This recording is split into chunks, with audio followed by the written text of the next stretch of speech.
Welcome to नाने classes. दोस्तों, नाने क्लासेस के यूट्यूब चैनल पे आपका स्वागत है।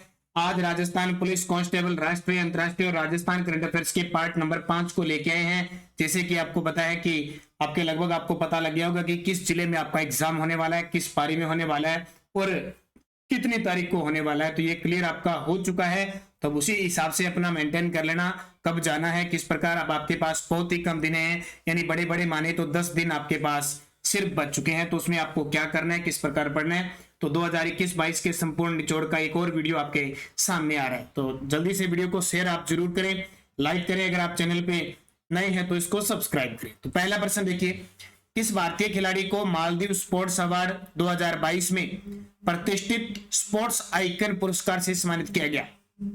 किस भारतीय खिलाड़ी को, कौन से मालदीव स्पोर्ट्स अवार्ड 2022 में? तो ये किया गया सुरेश रैना को, जो भारतीय क्रिकेटर है सुरेश रैना, उनको मालदीव के राष्ट्रपति इब्राहिम मोहम्मद सोलिह के द्वारा ये स्पेशल अवार्ड दिया गया, मालदीव स्पोर्ट्स अवार्ड 2022। और ये खास करके किस क्षेत्र में दिया जाता है? खेल के क्षेत्र में यानी अवार्ड हो गया। दूसरा प्रश्न देखिए, रेत समाधि उपन्यास के लेखक जिन्हें अंतरराष्ट्रीय बुकर पुरस्कार के लिए नामित किया गया? रेत समाधि उपन्यास के लेखक जिन्हें अंतरराष्ट्रीय बुकर पुरस्कार के लिए नामित किया गया, तो वो थे गीतांजलि श्री को। इसको गीतांजलि श्री को। ये रेत समाधि है उपन्यास है, ये हिंदी साहित्य का है, यानी हिंदी उपन्यास है। कौन सा? रेत समाधि का। ये डेजी रॉकवेल ने अंग्रेजी में अनुवाद किया। इसका डेजी रॉकवेल ने इसका अंग्रेजी में भी अनुवाद किया, और इसलिए ये इंपॉर्टेंट है आपके लिए, तो इसको अच्छे तरीके याद रखना। पहली बार हिंदी साहित्यकार को ये पुरस्कार मिला, इसलिए इंपॉर्टेंट है। 94वें ऑस्कर पुरस्कार 2022 में किसे सर्वश्रेष्ठ अभिनेता के पुरस्कार से सम्मानित किया गया? 94वें ऑस्कर पुरस्कार 2022 में किसे सर्वश्रेष्ठ अभिनेता? देखो, ऑस्कर पुरस्कार, बाफ्टा पुरस्कार, ये पुरस्कार सारे अच्छे तरीके से पढ़ के जाना, आपको वहां से क्वेश्चन मिलेंगे। तो सर्वश्रेष्ठ अभिनेता का पुरस्कार मिला विल स्मिथ को। सर्वश्रेष्ठ अभिनेता का जो पुरस्कार मिला था विल स्मिथ को, तो इसको याद रखना। 21 से 25 फरवरी 2022 को जोधपुर में किन दो देशों के बीच ईस्टर्न ब्रिज 6 सैन्य युद्धाभ्यास आयोजित किया गया? ये मैं आपको पहले भी बता चुका हूं, दोबारा बता रहा हूं। ये आपके लिए खास है, अपने राजस्थान के अंदर हुआ था, इसलिए खास है। कौन सा? नाम क्या है इसका? ईस्टर्न ब्रिज 6 सैन्य युद्धाभ्यास भारत और ओमान के बीच हुआ। किसके बीच? भारत और ओमान के बीच ये आयोजित हुआ था। और कहां पे? जोधपुर में। 17वीं सीनियर नेशनल वॉलीबॉल चैंपियनशिप 2021-22 के पुरुष वर्ग का खिताब किस टीम ने जीता? 17वीं नेशनल वॉलीबॉल चैंपियनशिप 2021-22 के पुरुष वर्ग का खिताब किसके द्वारा जीता गया? तो ये देखिए किसके द्वारा जीता गया, तो ये स्पेशल और स्पेशल हरियाणा ने जीता। किसने? हरियाणा में। इसका आयोजन कहां हुआ था? भुवनेश्वर में हुआ था। और भुवनेश्वर कहां पे है? उड़ीसा के अंदर आयोजित हुआ था इसमें। और आपसे पूछे कि महिला वर्ग में कौन जीता, तो केरल जीता। फरवरी 2022 में किसने पुरुष वर्ग T20 रैंकिंग में अपना पहला स्थान प्राप्त किया? फरवरी 2022 में किस टीम ने पुरुष वर्ग में ICC T20 रैंकिंग में पहला स्थान प्राप्त किया है? ये प्राप्त किया भारत ने। किसने प्राप्त किया है? भारत ने पहला स्थान प्राप्त किया। कौन से? पुरुष वर्ग, क्योंकि महिला भी टीम है ना, तो उसमें पुरुष वर्ग ने, क्योंकि भारत ने भी हाल ही में वेस्ट इंडीज को 3 मैचों में श्रृंखला में हराया था। T20 के अंदर शीर्ष पे स्थान है। और भारतीय टीम ने किसको पीछे छोड़ा है? तो इंग्लैंड को पीछे छोड़ा है। तो ये आपके लिए इंपॉर्टेंट है। अगला, भारतीय क्रिकेट टीम ने अंतरराष्ट्रीय क्रिकेट में अपना 1000वां एक दिवसीय मैच किस टीम के विरुद्ध खेला? भारतीय क्रिकेट टीम ने अंतरराष्ट्रीय क्रिकेट में 1000वां एक दिवसीय मैच खेला। किसके खिलाफ? वेस्ट इंडीज के खिलाफ। ये क्वेश्चन आपके लिए बहुत खास है, भी ध्यान रखना। वेस्ट इंडीज के खिलाफ खेला और भारतीय मैच 6 विकेट से जीता भी था। और उसमें भारतीय टीम के कप्तान रोहित शर्मा थे। अपना भारत ने अपना पहला एक दिवसीय जो वनडे खेला था वो 1974 में इंग्लैंड के विरुद्ध लॉर्ड्स के मैदान में खेला था। बीजिंग चीन में आयोजित शीतकालीन ओलंपिक खेलों में किस देश ने सर्वाधिक पदक जीतकर पदक तालिका में शीर्ष स्थान हासिल किया? बीजिंग, चीन की राजधानी बीजिंग है, वहां पे 24वें शीतकालीन ओलंपिक हुए थे। एक तो जैसे ग्रीष्मकालीन हुए थे टोक्यो ओलंपिक में, शीतकालीन हुए थे बीजिंग चीन के अंदर ये हुए थे। और इसमें सर्वाधिक जो पदक जीते थे, तो सर्वाधिक जो पदक जीतने का काम किया था वो नॉर्वे ने सबसे ज्यादा पदक जीते थे। नॉर्वे ने जो सबसे ज्यादा पदक जीते थे वो 37 पदक जीते थे, जिसमें 16 स्वर्ण पदक थे। 2 नंबर पे अगर बात करें नॉर्वे के बाद और शीतकालीन में पहली बार किसी देश ने 16 स्वर्ण पदक जीते, दूसरा रहा था जर्मनी। 2 नंबर पे कौन रहा था? जर्मनी रहा था। क्या भारत की कोई स्थिति थी? तो भारत की कोई स्थिति नहीं थी, क्योंकि भारत के एक ही खिलाड़ी ने भाग लिया था, मोहम्मद आरिफ खान ने, वो कोई पदक नहीं जीत पाई। तो आगे देखिए, भारत के केवल एक खिलाड़ी मोहम्मद आरिफ खान ने शीतकालीन ओलंपिक में भाग लिया। उसने कौन सा पदक जीता? सिर्फ एक ही खिलाड़ी ने भाग लिया था, और वो एक कहां के? जम्मू कश्मीर के थे, मोहम्मद आरिफ खान, लेकिन वो कोई भी पदक नहीं जीत पाए। ये ध्यान रखना है, तो कोई पदक नहीं जीत पाए। 24वें शीतकालीन ओलंपिक में किन देशों ने पहली बार भाग लिया? देखो ताजा इंपॉर्टेंट है, क्वेश्चन पूछा जा सकता है। तो 24वें शीतकालीन ओलंपिक में किन देशों ने पहली बार भाग लिया? तो ध्यान रखना, हैती और सऊदी अरब ने पहली बार इन ओलंपिक में भाग लिया, क्योंकि टोटल 15 खेल थे, 119 स्पर्धाएं थी, ठीक है, और 91 देशों के लगभग 2871 खिलाड़ियों ने भाग लिया। इस भारतीय कंपनी को कतर में होने वाले फीफा विश्व कप 2022 का आधिकारिक स्पॉन्सर नामित किया गया है। ये बहुत इंपॉर्टेंट है। अभी फीफा वर्ल्ड कप होगा अभी कतर के अंदर, ठीक है, 2022 में अभी होगा। तो भारत की कंपनी है बायोजूस। किसको? बायोजूस को इस वर्ष ये लगभग अक्टूबर नवंबर के अंदर होगा। तो फीफा विश्व कप 2022 का आधिकारिक स्पॉन्सर नियुक्त किया गया है। तो ये बहुत बड़ी बात है, और बायोजूस फीफा विश्व कप से जुड़ने वाली पहली भारतीय कंपनी बनी है। इसके साथ ही बायोजूस फीफा विश्व कप के चिन्ह, प्रतीक चिन्ह, संपत्ति का उपयोग अपने जो प्रचार अभियानों के दौरान कर सकेगी। अगला देखिए, सेफ अंडर 19 महिला फुटबॉल चैंपियनशिप किसने जीती?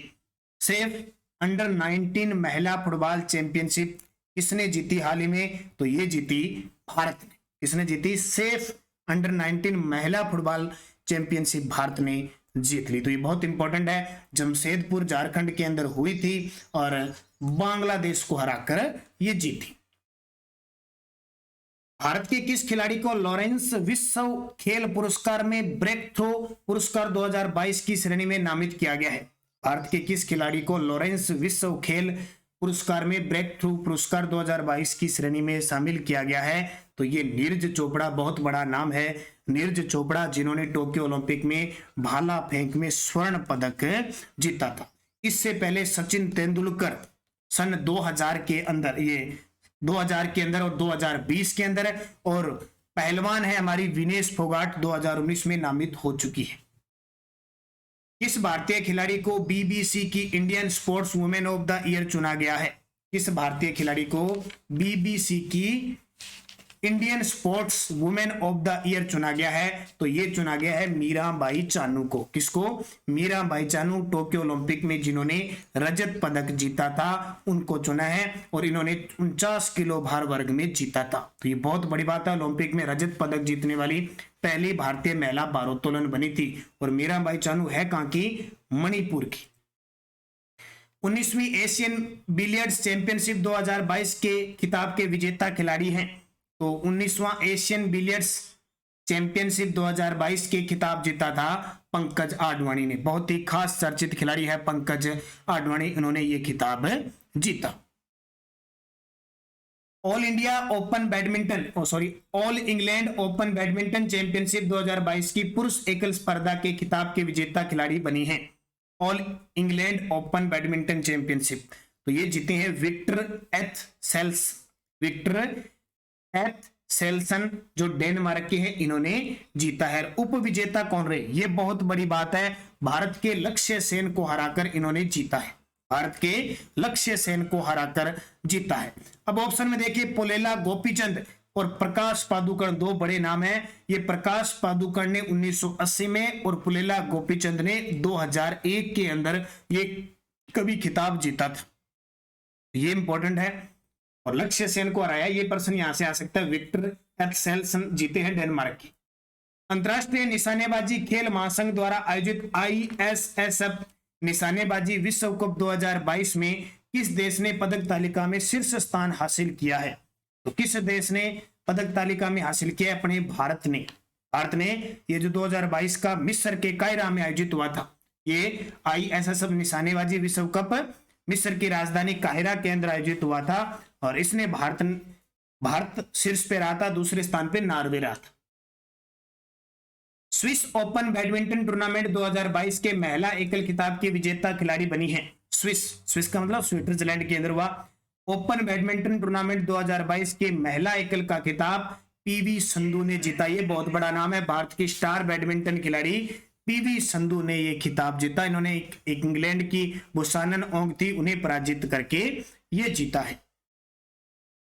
अगला देखिए बीसीसीआई सचिव जिनका एशियाई बीसीसीआई है सॉरी बीसीसीआई हाँ बीसीसीआई सचिव जिनका एशियाई क्रिकेट परिसंघ के अध्यक्ष के रूप में 1 वर्ष के कार्यकाल में वृद्धि हुई है, तो कौन है? जय शाह, अमित शाह के पुत्र जय शाह जो बीसीसीआई के सचिव और कोषाध्यक्ष है, वो एशियाई क्रिकेट परिषद जिसको एसीसी कहते हैं उसके अध्यक्ष भी है देखो, और 1 साल के लिए इनका कार्यकाल बढ़ाया है। महिला टेनिस खिलाड़ी एशले बार्टी ने टेनिस से संन्यास लेने की घोषणा की है। इनका संबंध किस देश से? और ये पिछले पेपर में आ चुका है। एशले बार्टी ऑस्ट्रेलिया की है, एशले बार्टी है, इन्होंने संन्यास ले लिया। देखो बहुत ही बड़ी बात है क्योंकि हाल ही में इन्होंने 2022 का ऑस्ट्रेलिया ओपन जीता है, ऑस्ट्रेलिया ओपन जीता था। 2019 में इन्होंने अपना पहला ग्रैंड स्लैम फ्रेंच ओपन भी जीता था।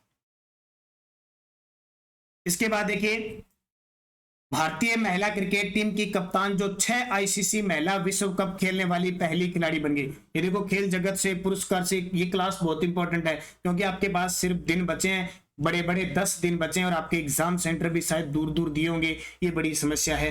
तो अब अंतिम समय आपके पास, अंतिम वार, आप अच्छे तरीके से अध्ययन कीजिए, बढ़िया तरीके से पढ़िए। निरंतर आपको क्लास दे रहा हूं और हमारी राजस्थान करंट अफेयर्स की पीडीएफ उपलब्ध है, कोई विद्यार्थी खरीदना चाहता है। राजस्थान करंट अफेयर्स 2022 की जनवरी, फरवरी, मार्च, अप्रैल तक राजस्थान की भी उपलब्ध है और इंडिया की भी उपलब्ध है, दोनों ही उपलब्ध है। कोई विद्यार्थी अगर खरीदना चाहता है स्पेशल और स्पेशल तो ध्यान रखना आपको सिर्फ 40 रुपए देने, क्योंकि पर मंथ हमारा जो चार्ज होता है वो 40 रुपए होता है और आप निरंतर अध्ययन करके इसे पढ़ सकते हैं। इंपॉर्टेंट राजस्थान की जनवरी से अप्रैल मिलेगी, इंडिया की जनवरी से अप्रैल मिलेगी। 40 रुपए पे करने हैं। किस नंबर पे? 83838239355343 इस नंबर पे फोन पे गूगल पे चल रहा है। इस नंबर पे 40 रुपए पे करके स्क्रीनशॉट डाल देना और यहाँ आपको तुरंत व्हाट्सएप पे पीडीएफ मिल जाएगी। तो भारतीय महिला क्रिकेट टीम की कप्तान जो 6 आईसीसी महिला विश्व कप खेलने वाली बन गई मिताली राज। और मिताली राज, बड़ी बात, राजस्थान के जोधपुर में इनका जन्म हुआ है लेकिन ये हैदराबाद की तरफ से खेलती है। इससे पहले मिताली राज से पहले सचिन तेंदुलकर, यानी ये तो महिला वर्ग की है। पुरुषों में देखें सचिन तेंदुलकर और जायेद मियांदाद, ये 2 ऐसे खिलाड़ी हैं जो 6 विश्व कप खेल चुके हैं और तीसरी मिताली राज बनी है।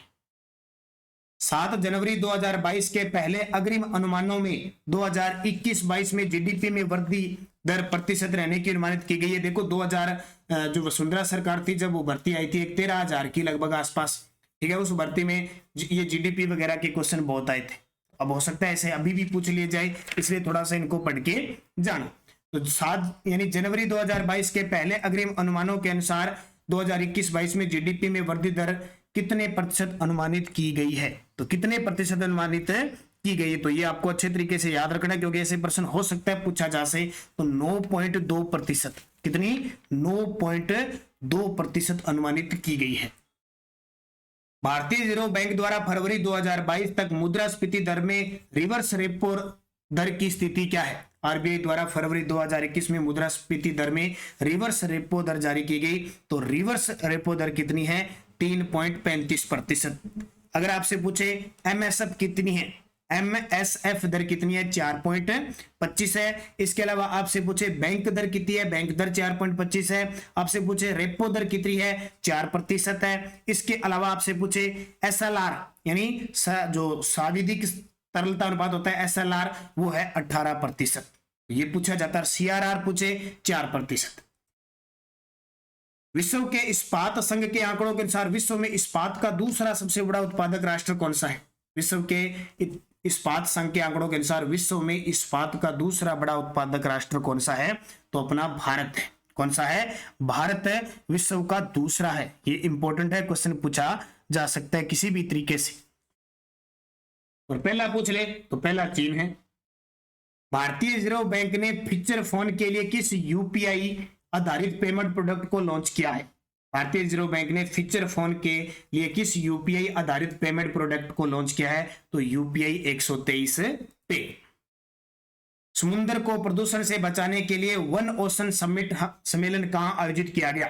समुद्र को प्रदूषण से बचाने के लिए वन ओशन समिट सम्मेलन का आयोजन कहां किया गया? तो ये फ्रांस के अंदर किया गया। कहां पे? फ्रांस के अंदर इसका आयोजन किया गया। और इसमें क्या है, संयुक्त राष्ट्र संघ और विश्व बैंक के सहयोग से इसको स्थापित किया गया।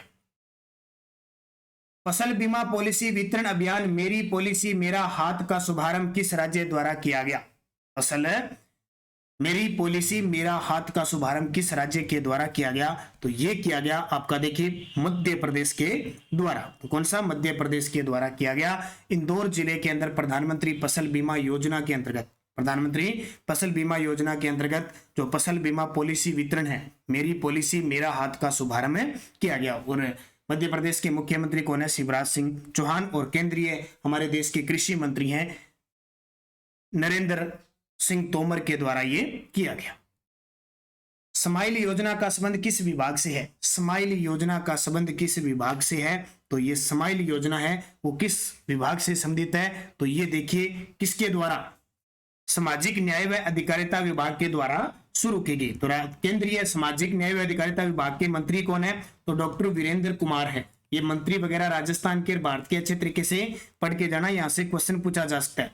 अब ये योजना क्या है? ये स्माइल योजना क्या है? तो आजीविका व उद्यम के लिए वंचित व्यक्तियों की सहायता करने का टारगेट रखा गया है। 16 से 18 फरवरी 2022 को विश्व सतत विकास सम्मेलन का आयोजन किस की मेजबानी में आयोजित किया गया?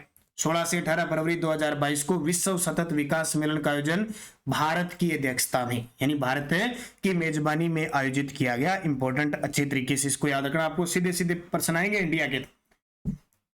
5वें बिम्स्टेक सम्मेलन की अध्यक्षता किस देश के द्वारा की गई? और वर्तमान में बहुत चर्चा में भी चल रहा है। 5वां बिम्स्टेक सम्मेलन का जो आयोजन किया गया वो श्रीलंका के द्वारा इसकी अध्यक्षता की गई। किसके द्वारा? 5वें बिम्स्टेक मार्च 2022 में की गई थी। तो ये बहुत सारे मुद्दे होते हैं, ज्यादातर मुद्दा कोविड-19 के उपलक्ष्य में और प्रौद्योगिकों, जैसे अब श्रीलंका के अंदर क्या है कि आपातकाल लगा हुआ है, बड़ा सिस्टम है, पैसे की कमी आ चुकी है, सिस्टम बना हुआ है।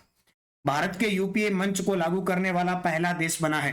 भारत के यूपीआई मंच को लागू करने वाला देश का पहला विश्व का यानी करने वाला पहला देश कौन सा बना है? तो ये नेपाल बना है। नेपाल भारत में जो एकीकृत भुगतान व्यवस्था है यूपीआई को अपनाने वाला पहला पड़ोसी देश बन गया। जुनैद अहमद किस संस्था के उपाध्यक्ष नियुक्त किए गए हैं?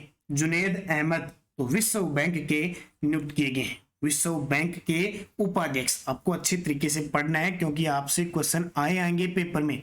क्यों आएंगे? क्योंकि एक आधा आपको बोर्ड से, अध्यक्ष से कोई भी नियुक्ति पूछी जा सकती है। हाल ही में रूस ने डोनेत्स्क लुहानस्क को स्वतंत्र राष्ट्र के रूप में मान्यता प्रदान की है। यह किस देश से अलग हुए? हाल ही में रूस ने डोनेत्स्क लुहानस्क को स्वतंत्र राष्ट्र के रूप में मान्यता की है। तो यूक्रेन से हुई है, क्योंकि यूक्रेन विवाद और यूक्रेन और रूस का विवाद चल रहा है। जैसे जैसे कोई राष्ट्र पर, क्षेत्र पर कब्जा किया जा रहा है तो वो स्वतंत्र घोषित कर रहा है। इंटरनेशनल ओलंपिक समिति ने मई जून 2023 में भारत के किस शहर में मीटिंग करने का निर्णय लिया है? ये बड़ा प्रश्न है, अभी चर्चा में भी प्रश्न आएगा। इंटरनेशनल ओलंपिक आईओसी ने मई जून 2023 में भारत के अंदर नई दिल्ली के अंदर अध्यक्षता, सुचारू रूप से संचालन, यानी आगामी G20 की अध्यक्षता के सुचारू रूप से संचालन वगैरह की जिम्मेदारी इस पे दी गई है। तो इसको अच्छे तरीके से याद रखना। कौन सा? अच्छा, ये ऊपर वाला बता दिया, ये बता रहा हूं मैं। इंटरनेशनल ओलंपिक समिति ने मई 2023 में भारत के किस शहर में? तो ये मुंबई के अंदर, अभी नई दिल्ली में नहीं है, वो G20 की मेजबानी के लिए है, मुंबई के अंदर है। तो ये ध्यान रखना, क्योंकि अभी आपको बताया कि बीजिंग चीन के अंदर ये निश्चित किया गया था कि भारत में 139वां सत्र होगा। ये भी ध्यान रखना, ये आईओसी का 139वां सत्र होगा और भारत के मुंबई शहर में प्रस्तावित है। इससे पहले कभी 1983 के अंदर दिल्ली में ये इस प्रकार की बैठक हुई। अब आएगा वो क्वेश्चन, G20 शिखर सम्मेलन 2023 की मेजबानी से संबंधित गतिविधियों के संचालन हेतु समूह का अस्थायी सचिवालय कहां स्थापित किया गया है? समूह का अस्थायी सचिवालय ये अपने भारत के अंदर नई दिल्ली के अंदर किया गया, क्योंकि भारत 1 दिसंबर 2022 यानी 2023 के अंदर G20 अध्यक्षता करेगा, ये ध्यान रखना, ये आपके लिए इंपॉर्टेंट है। भारत की कौन सी कंपनी विश्व की 10वीं सबसे मूल्यवान ब्रांड बन चुकी है? भारत की कौन सी कंपनी भारत की विश्व की 10वीं सबसे मूल्यवान ब्रांड बन चुकी है? तो वो कंपनी कौन सी है? तो उस कंपनी का नाम है LIC, भारतीय जीवन बीमा निगम 10वें स्थान पर है। यह सूची बहुत बड़ी बात है, यह सूची के शीर्ष 10 में शामिल एकमात्र भारतीय कंपनी है, तो इसको अच्छे तरीके से पढ़ना, पूछा जा सकता है इसमें लगभग। अंतरराष्ट्रीय बौद्धिक संपदा सूचकांक 2022 में भारत को कौन सा स्थान मिला है? तो अंतरराष्ट्रीय बौद्धिक संपदा सूचकांक 2022 में भारत को 43वां स्थान मिला है 55 देशों में। द इकोनॉमिक्स इंटेलिजेंस यूनिट के अनुसार डेमोक्रेसी इंडेक्स 2021 में भारत को कौन सा स्थान मिला है? द इकोनॉमिस्ट इंटेलिजेंस यूनिट के अनुसार डेमोक्रेसी इंडेक्स 2021 में भारत को 46वां स्थान मिला है। तो एक आधा इंडेक्स भी आपको अच्छे तरीके से पढ़ के जाना है। हाल ही में जारी की गई विश्व प्रसन्नता दिवस रिपोर्ट में भारत को कौन सा स्थान मिला है? विश्व प्रसन्नता दिवस, तो ये यानी वर्ल्ड हैप्पीनेस रिपोर्ट में भारत को 136वां स्थान मिला है। कौन सा? 136वां स्थान। नाइट फ्रैंक द्वारा जारी द वेल्थ रिपोर्ट 2022 के अनुसार विश्व स्तर पर अरबपतियों की संख्या में पहला स्थान किस देश का है?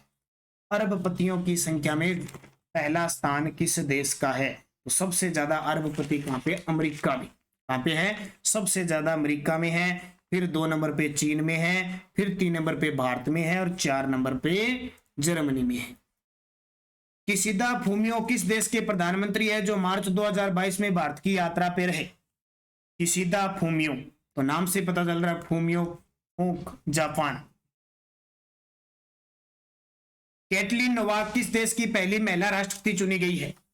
कैटलिन नोवाक किस देश की पहली महिला राष्ट्रपति चुनी गई है? तो ये हंगरी की चुनी गई है। किसकी? हंगरी की राजधानी क्या है? बुडापेस्ट है, ध्यान रखना। भारत के किस पड़ोसी देश को फाइनेंशियल एक्शन टास्क फोर्स ने ग्रे लिस्ट में बरकरार रखा है? भारत के किस पड़ोसी देश को फाइनेंशियल एक्शन टास्क फोर्स ने ग्रे लिस्ट में बरकरार रखा है? तो ये पाकिस्तान। किसको? पाकिस्तान को। फरवरी 2022 को महान गायिका लता मंगेशकर जी का निधन हो गया। उन्हें किस वर्ष पद्म भूषण प्राप्त हुआ? इस वर्ष पद्म भूषण प्राप्त हुआ था, ये बताना है। अब भारत रत्न तो आपको पता है कि भारत रत्न तो मिला था 2001 में, पेपर में आ गया।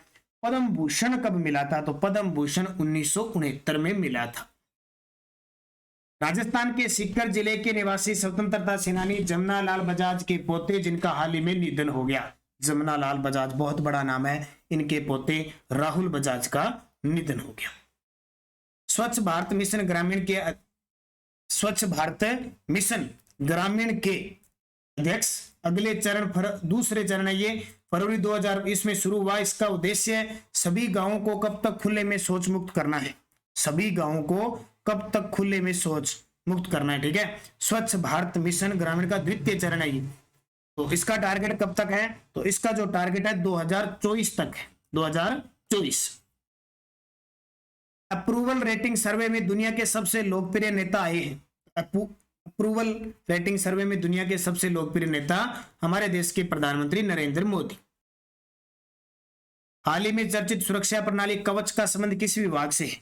हाल ही में चर्चित सुरक्षा प्रणाली कवच का संबंध किस विभाग से है? तो रेलवे विभाग से, क्योंकि रेलवे ने स्वदेशी स्वचालित ट्रेन सुरक्षा प्रणाली कवच का परीक्षण किया है। इससे क्या होगा कि ट्रेनों के संचालन में सुरक्षा को बढ़ावा मिलेगा, यानी पहले ही पता लग जाएगा कि यहाँ पे खतरा है और ट्रेन अपने आप सिस्टम से रुक जाएगी, रोकने का सिस्टम उसमें बनाया गया। भारत का पहला ड्रोन स्कूल कहाँ खोला गया है? भारत का पहला ड्रोन स्कूल ग्वालियर मध्य प्रदेश के अंदर खोला गया है, तो ये भी आपके लिए इंपॉर्टेंट है ड्रोन स्कूल। 16 मार्च से 12 से 14 वर्ष की आयु वर्ग के बच्चों को कोविड-19 कोरोवैक्स टीका लगाया जा रहा है। इसका निर्माण किस शहर की कंपनी के द्वारा किया जा रहा है? यानी 16 मार्च से 12 से 14 वर्ष की आयु के बच्चों को भी कोविड-19 का, और वो टीका कौन सा, कार्बेवैक्स टीका लगाया जा रहा है। ये किसके द्वारा बनाया गया था, ये कार्बेवैक्स जो टीका बनाया गया था वो किस कंपनी के द्वारा बनाया गया? तो ये हैदराबाद की जो बायोलॉजिकल ई लिमिटेड है उसके द्वारा तैयार किया गया। अगला देखिए, राजस्थान के कितने व्यक्तियों को 2021 के पद्मश्री अवार्ड से सम्मानित किया गया? तो 2021 के पद्मश्री अवार्ड की बात करें तो 3 लोगों को दिया गया, और 2022 में 5 को पद्म पुरस्कार दिया गया, जिसमें 3 पद्मश्री और 2 पद्म भूषण। पद्म 2021 के पद्मश्री से राजस्थान के 3 व्यक्तियों को सम्मानित किया गया, उनमें कौन शामिल है? देखो ये प्रश्न क्यों इंपॉर्टेंट है, क्योंकि अभी नवंबर 2021 में दिए गए थे, इसलिए प्रश्न आएंगे पेपर में। हो सकता है डाटा ये पूछ ले आपसे, नया पूछे। 3 व्यक्तियों को सम्मानित किया गया, उसमें शामिल है, देखो लाखा खां थे, अर्जुन सिंह शेखावत को भी मिला, श्याम सुंदर पालीवाल को मिला, गीता देवी को नहीं मिला। 2022 के राजस्थान के 5 व्यक्तियों को पद्मश्री से सम्मानित किया गया, उनमें कौन शामिल नहीं थे? देखो 2020 में 5 को मिला, 2021 में 3 को मिला, और 2022 में 3 को पद्मश्री और 2 को पद्म भूषण। तो देखो मुन्ना मास्टर उषा देवी थी, हिमताराम बांबू थे, सुंडाराम जी थे, अनवर खां मांगनियार थे, तो रूमा देवी अमनी लेखरा नहीं थी। 1 दिसंबर 2021 को पूनम सिंह स्टेडियम में बीएसएफ का स्थापना दिवस मनाया गया, यह किस जिले में है? तो पूनम सिंह स्टेडियम चर्चा में जैसलमेर में 1 दिसंबर को बनाया गया था। 2021 के पद्मश्री प्राप्त लाखा खां के बारे में सत्य कथन बताइए। तो ये जोधपुर के हैं, सिंधी सारंगी के महारथी, ये याद रखना क्या बजाते हैं? सिंधी सारंगी। और जयपुर लिटरेचर फेस्टिवल और जोधपुर रेप फेस्टिवल में कला का प्रदर्शन कर चुके हैं, प्रयुक्त सभी सत्य है। तो ये प्रश्न इतने चर्चा है, बहुत बड़ी बात होती है। भारत का सबसे बड़ा पुरस्कार भारत रत्न है, उसके बाद में पद्म पुरस्कार होते हैं। राजस्थान में वल्लभ नगर विधानसभा उपचुनाव 2021 में कौन विजय रहे? तो ये प्रीति शक्तावत। हालांकि ये पूछे नहीं जाते, लेकिन फिर भी याद रखना। और दरियाबाद से नागराज मीणा जीते थे। पद्मश्री प्राप्त अर्जुन सिंह शेखावत के बारे में सत्य कथन बताइए। मेजर ध्यानचंद खेल रत्न देश के 12 खिलाड़ियों को मिला, इसमें राजस्थान के कितने खिलाड़ी शामिल हैं? तो मेजर ध्यानचंद खेल रत्न पुरस्कार 12 खिलाड़ियों को मिला, इसमें राजस्थान के 2 हैं, कृष्णा नागर और अवनी लेखरा। अच्छा, ये प्रश्न रह गया था। पद्मश्री प्राप्त अर्जुन सिंह शेखावत के बारे में सत्य कथन बताइए। तो इनका संबंध पाली जिले से है, 2021 में पद्मश्री से सम्मानित हुआ और अपने जीवन में 22 पुस्तकें लिख चुके, तो प्रयुक्त सभी सत्य कथन। तो राजस्थान पुलिस के लिए जल्द ही पिछले 6 माह का एक करंट अफेयर्स का वीडियो मिलने वाला है और पोर्टल का वीडियो मिलने वाला है। बस 1-2 दिनों में ये सब प्राप्त हो जाएंगे। और जिस भी विद्यार्थी ने अब तक हमारा बता देता हूं, ये पिछले 3 महीने का वीडियो जरूर देख लेना, जनवरी फरवरी मार्च देख के जाना। इसके अलावा राजस्थान की योजना का वीडियो जरूर देख के जाना। 2021 में पद्मश्री प्राप्त श्याम सुंदर पालीवाल के बारे में सत्य कथन बताइए। पिपलात्री गांव राजसमंद के पूर्व सरपंच है, पर्यावरण संरक्षण, जल संरक्षण और बेटी बचाओ बेटी पढ़ाओ अभियान के लिए सम्मानित है। इन्होंने सरपंच रहते हुए बेटी के जन्म पर 111 पेड़ लगाने की मुहिम शुरू की थी, ये भी सही है, उपयुक्त सभी सत्य है। एलिट मिस राजस्थान 2021 का खिताब किसने जीता? एलिट मिस राजस्थान 2021 का खिताब किसने जीता? तो ये किसने जीता था? आस्था खंडेलवाल। 2020 के राजस्थान की 5 हस्तियों को पद्मश्री अवार्ड दिया गया, उनके बारे में सत्य कथन बताइए। देखो 2020 और 21 के एक साथ ही अभी नवंबर 2021 में मिले हैं, इसलिए इंपॉर्टेंट है, अभी अच्छे तरीके से पढ़ के जाना। तो इनके बारे में असत्य आपको कथन है बताना है। तो मुन्ना मास्टर बगरू जयपुर के, सही है। उषा देवी भीलवाड़ा की, ये गलत है, उषा देवी कहां की है? अलवर की। हिमताराम बांबू नागौर के, सही है। सुंडाराम सीकर के, ये भी सही है। तो 20 का उत्तर हो जाएगा।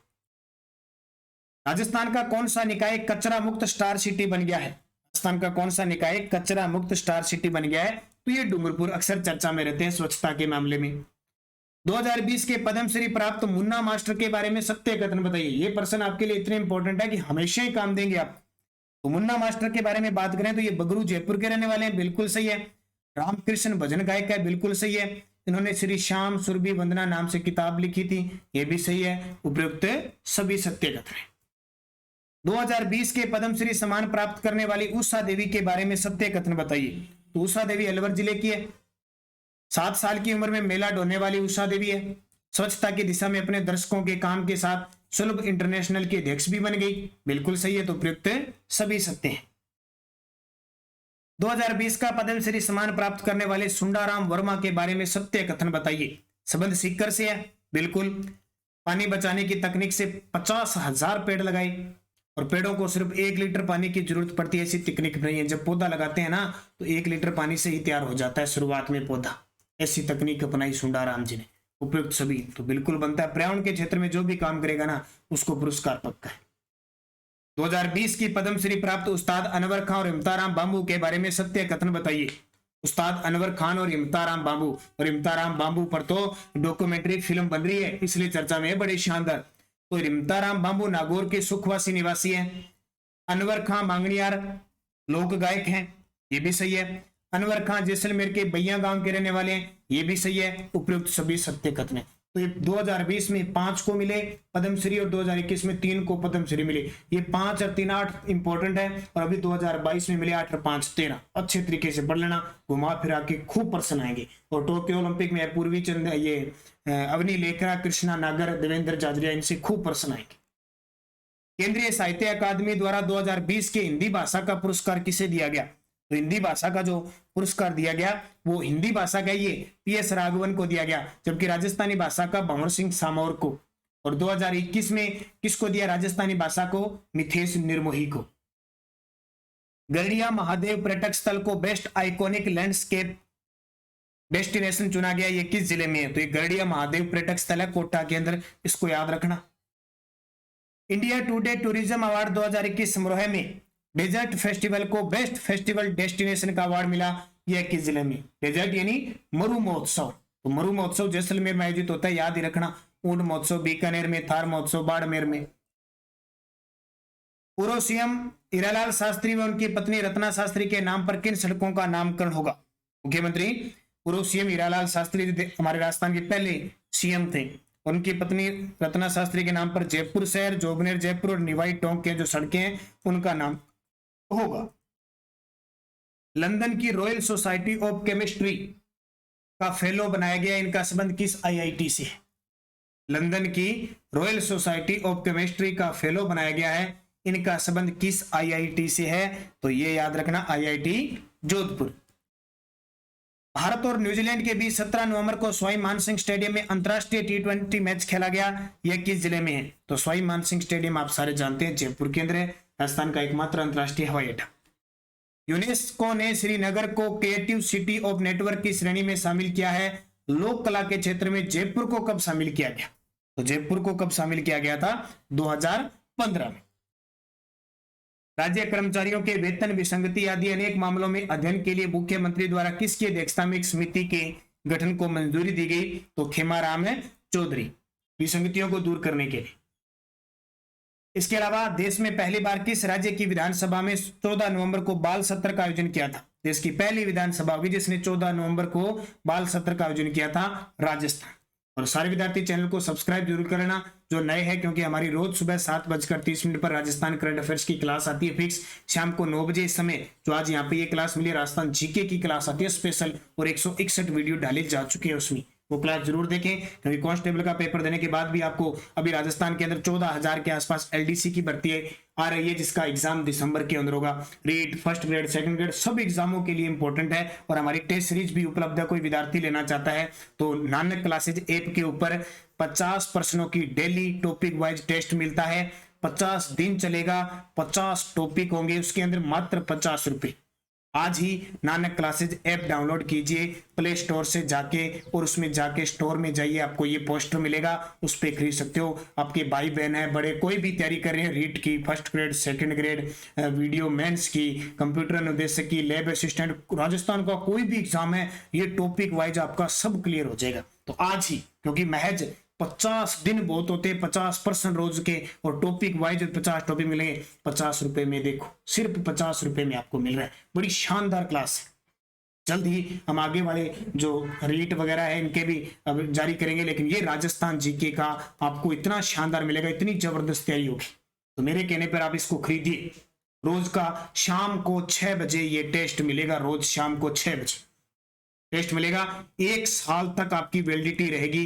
3 बार इसको अटेम्प्ट कर सकते हो आप, 1 बार 2 बार 3 बार इसको करके देख सकते हो। 1 साल तक वहीं पड़े रहेगा। ऐसे नहीं कि शाम को 6 बजे चलेगा तो आप कोई काम लगे हो तो 6 बजे नहीं, आप 7 बजे दो, 8 बजे दो, अगले दिन दो, कभी दो, यानी रोज का टॉपिक वाइज टेस्ट होगा आपका।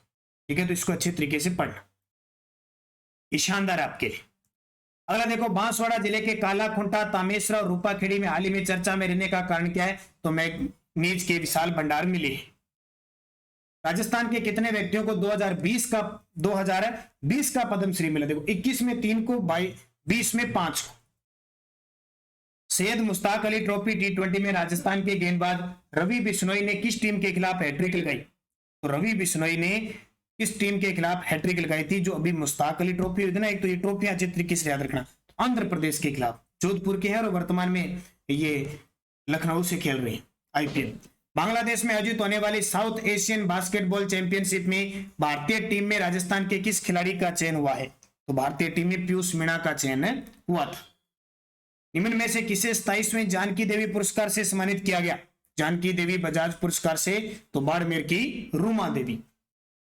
कपूरचंद कुलिस स्मृति श्रीफल पत्रकारिता पुरस्कार किसे प्रदान किया गया? कपूरचंद कुलिस स्मृति श्रीफल पत्रकारिता पुरस्कार किसे प्रदान किया गया? अभिषेक तिवारी। राजस्थान सरकार द्वारा किस झील के प्रबंधन एजेंसी के गठन को स्वीकृति दी गई है? राजस्थान सरकार द्वारा किस झील की प्रबंधन एजेंसी के गठन को स्वीकृति दी है? तो सांबर झील। और हाल ही में किस अभ्यारण्य में wild life management and desert ecosystem training institute का उद्घाटन वन व पर्यावरण मंत्री ने किया? तो कहां पे? ताल छापर चूरू के अंदर किया गया। हाल ही में किस साहित्यकार के उपन्यास को कमला देवी पहाड़िया पुरस्कार से सम्मानित किया गया? तो किस साहित्यकार के उपन्यास को कमला देवी पहाड़िया पुरस्कार से सम्मानित किया गया? तो Santosh Chaudhary. Suratgarh super critical thermal power plant विद्युत गृह की 8वीं इकाई से वाणिज्यिक उत्पादन प्रारंभ हो गया है। इसकी उत्पादन क्षमता कितनी हो गई है? 660। तो आपसे पूछे वर्तमान में कितनी इकाइयां चल रही है? 8। कन्हैयालाल सेठिया राजस्थानी भाषा सेवा सम्मान 2021 किसे दिया गया? 2021 किसे दिया गया? तो ये शिवदान सिंह राणावत को दिया गया। तो ये आज के इतने प्रश्न हो गए। 5 पार्ट मैंने इसके दे दिए, लगभग इंपॉर्टेंट सारे क्वेश्चन दे दिए, यहाँ से पूरे आने के चांस है। बाकी एक राजस्थान करंट अफेयर्स का पिछले 6 महीने का एक वीडियो मैं राजस्थान पुलिस के लिए और दूंगा, और एक पोर्टल और मोबाइल एप्लीकेशन का एक वीडियो दूंगा। 2 वीडियो आपके लिए शानदार मिलेंगे। बाकी आप निरंतर अध्ययन करते रहना, अच्छे तरीके से पढ़ते रहना, और जो विद्यार्थी पहली बार विजिट करे और चैनल को सब्सक्राइब कर लेना, ताकि रोज आपको क्लासें मिलते रहे। धन्यवाद। जय हिंद, जय भारत।